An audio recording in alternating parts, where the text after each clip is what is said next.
see you guys in the dark.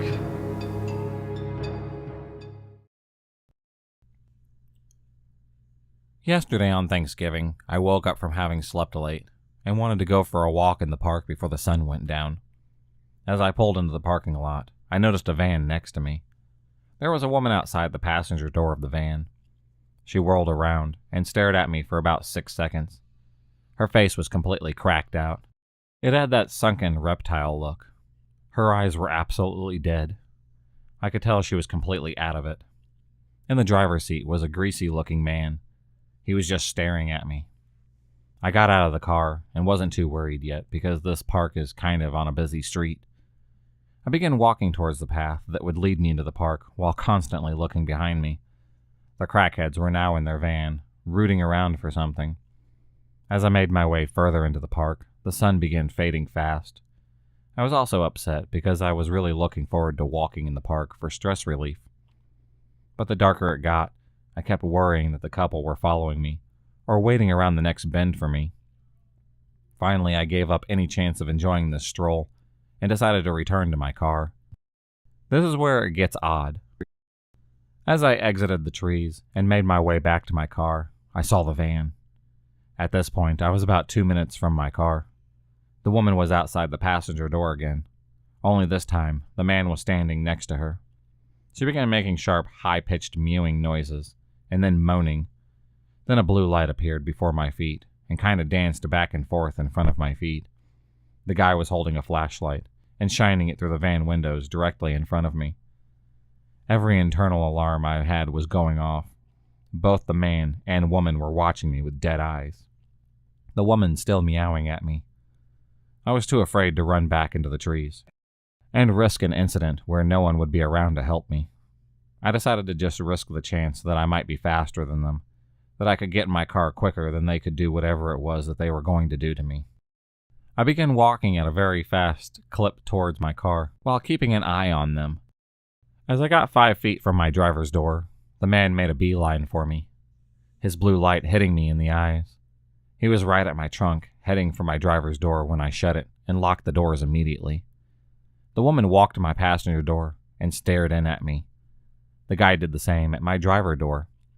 I flicked the man off and very obviously mouthed the words "fuck you" in slow motion.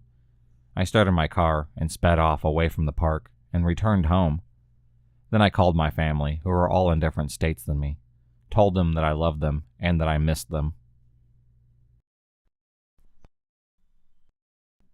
It was Thanksgiving of 2011, and I was celebrating at my grandparents' farm in the little town of Seville, Florida. I had had way too much to eat that holiday and was about to leave to drive back to school in Tallahassee. I stopped at the one little gas station in town to fill up before getting on the highway. I had just finished filling up when a lady walked up to me. She was really ratty looking, with crazy blonde hair. This is the backwoods of Florida, so no judgment. There were really kind people who looked like this in those parts.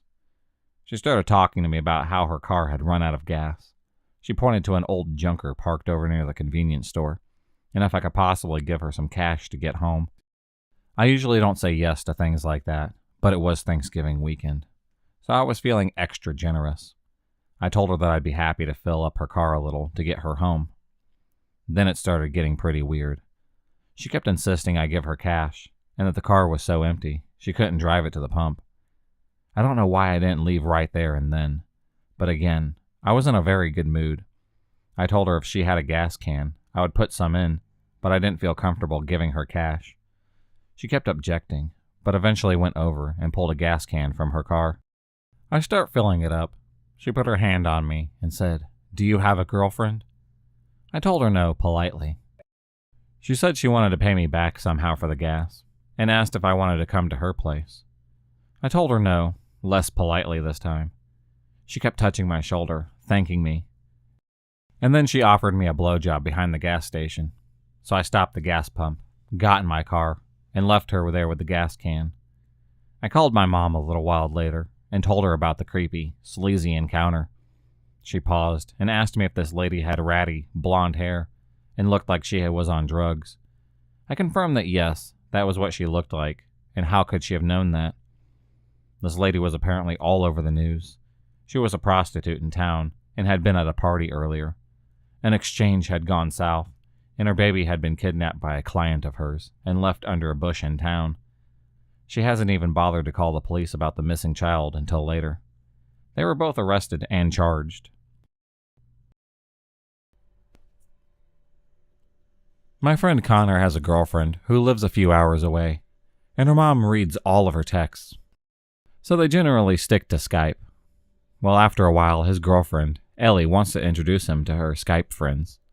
This is a group of people who met in various places across the internet, who have those awful clusterfuck chats that you can't keep up with. Then she introduces him to Jack. Jack is the epicenter of the group. Connor mentions him to me in passing a few times over about a month. And then he finally messages me one night and says, "I need to talk to you." So we talk, and he tells me what Jack's been saying. Jack is what I like to refer to as a liar. Crazy, legit, and I estimate the odds of each of those at 50, 49, 1. See, Jack exclaimed to be a supernatural being, which I'd normally just laugh off, except he's got a group of hapless people convinced of this.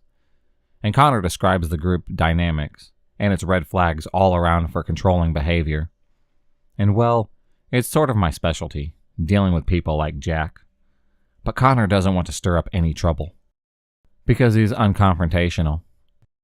So, one night, C invites me into the group chat, which is ominously dubbed The Truth. Cults have a collective belief, in varying levels, in something at least. In this case, the truth about Jack. The first thing anyone says to me is, "Did you get Jack's permission?" Every alarm bell in my system goes off. Connor and I both play dumb. Slowly, hesitantly, a few other members of the group, all strangers to me, started saying hello. Not welcoming me, not asking how I know Connor, not trying to explain that the chat is kind of private, just saying tentative hellos. The girl who first demanded to know if Jack gave me permission to join announces that she asked Jack if I'm allowed to stay. Connor, meanwhile, is messaging me about group dynamics. The only non-believer Connor knows is King, who's vocal about his problems with Jack. I talk to King, who tells me that the other person who doesn't believe is the girl who challenged me about entering the group. Red flag number 1. Someone who doesn't believe Jack is still the first to challenge outsiders. Cults don't appreciate outsiders. That's about when Jack arrives. He's likable, don't get me wrong. He is good at what he does. I think, for about 30 minutes, that he is too good for me to be of any use. But I'm a writer, so I can commit to a character pretty well, and he buys into my Southern Belle act. Once he invites me to a private chat, I'm immediately told that I can ask him anything, without fear of repercussions. Dude lives 600 miles from me. What the fuck kind of repercussions could there be? So I talk to King, and the girl who challenged me, and it turns out he's doing something else that's seen in cults. He's using threats and fear to get people to obey him. Something about being sold into magical slavery if he doesn't protect them. I'm going to pause here to say, the people who don't believe Jack are the most emotionally stable ones. There are abuse victims and depressed teenagers in this little group. They're smart, but they have two options: believe Jack or lose friends. Anyway, back to the circle of creepy. Jack's Skype mood is going to kill my brother. I inquire. He tells me that his brother stabbed him with a sword, and sides with their father, whom Jack hates. Half of this guy's lore comes from the Dresden Files. For a creepy would-be cult leader, he really sucks at lying. So I mark him down for dysfunctional IRL family, and possibly violent tendencies. I then lure Jack into a trap. I won't bore you with the details. I screenshotted proof that he's lying. A very bad liar, who is not delusional and not legit. I let Jack know the jig is up. His retaliation. He decides that he should ban me and Connor from the group. But before he can, I go off on a nice little tangent in the group chat about a Criminal Minds episode where a cult leader kicks out anyone who challenges him, lest the others be swayed. Jack is pissed at me. Really pissed. Like, hope this motherfucker can't trace my IP address, or I am dead kind of pissed. But it doesn't end there. Oh no. Jack returns to the group chat with a sob story, and I let him stew. Because I've been slowly working my way through the group, ripping off the Jack is a liar who lies and manipulates. And really, you shouldn't tell this guy your real name. No, really, Band-Aid. I go talk to King, who tells me that his fellow non-believer, Challenger, has a picture of Jack's ID. Because I believe in having leverage, I do some totally legal digging into this guy, who has an uncomfortable, unique surname. Dear Jack's mom, you should change your Facebook security settings. Some fun facts about Jack. His little brother is a jock. Better looking, mesomorph body, athletic, popular. Jack is none of these things. His mom stops talking about her eldest son quite suddenly. No more pictures of Jack. Not a single mention of Jack since he was 18. So I made note of it and moved on with my background check. But then I noticed something. An arrest. Not unusual, except before the arrest date, he and his brother are equally pictured on their mom's Facebook. And then nothing. I can't figure it out until I'm talking to Jack, distracting him and letting him talk himself in circles. I see his mood again. Gonna kill my brother. Dear gods, I think, remembering that every lie holds a kernel of truth. He actually has a brother that he wants to kill. I ask him why he was arrested, even though I feel it in my gut that I'm right. Assault, he says. On whom? My brother. I need confirmation on a few other things before I present the facts to the group. Still called the truth, even as more and more members sit behind their computers marveling at the irony. So I keep talking to him to make sure that I had the right Jack, that I'm not dealing with a catfish creep. We video chatted. It is him. Mugshot and ID confirm. He keeps asking me questions. Where do I live? North of you? What do I do for a living? Consult. How old am I? 17. What's your full name? Oh, hell no. I, like Jack, have one of those last names that are incredibly rare. He could find it if he Googled me. At any point, Jack could do 5 minutes of Googling and find my full name. First, middle, and my last. Anyway, I told the group chat about Jack lying that day and shut down his manipulative attempts of garnering sympathy. Now he says he's dying, and his father's a mobster, and his brother is his adopted brother. Except there's no one around for this equally bullshit story. That he's trying to convince me. Just me.